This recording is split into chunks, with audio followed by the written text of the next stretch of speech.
বাংলাদেশের মানুষ দোয়া করতেই জানে না, আর আমরাও এক শ্রেণী হুজুর আছি আপনাদেরকে দোয়া শিখাই না। অনেক আলেম ওলামা আছেন যারা আলহামদুলিল্লাহ মানুষকে দোয়া শিখান, তাসবিহ শিখান, কিন্তু দুঃখজনক যে আমরা অনেকে আবার আছি যে আমাদের মুসল্লিদেরকে আমরা দোয়া শিখাতে পারি নাই। এটা আমাদের অপারগতা, আমরা স্বীকার করছি। আপনাদের শেখানো উচিত, আর আপনাদেরও শেখা উচিত।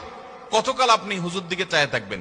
বাংলাদেশে মানুষকে দেখা যায় ঘর উদ্বোধন করবে, হুজুর লাগবে। গাড়ি কিনছে, নতুন ট্রাক, দোয়া করতে হুজুর লাগবে। ছেলের খাতনা করাইছে, হুজুর লাগবে। বাপ মারা গেছে, হুজুর লাগবে। প্রতিটা কাজে হুজুর। বাংলাদেশে মানুষ দোয়া করতে জানে।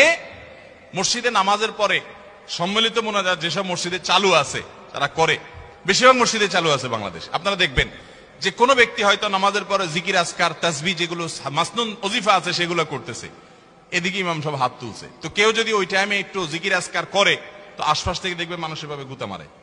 তার মানে ওই যে রেডিমেড দোয়ার বাইরে দোয়া আমাদের দেশে মানুষ করতে জানে। ভাইরা আমার, খুব আফসোসের সাথে কথাগুলো বলা।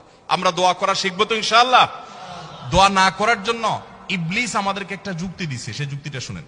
সেই যুক্তিটা হলো, প্রথমটা তো এটা যে আমরা দোয়া করতে জানি না, তো আমি শিখাই দিলাম দোয়া করবেন কেমনে। সূরা ফাতিহা পড়বেন, দুরূদ শরীফ পড়বেন, দোয়া শুরু করবেন, ব্যাস।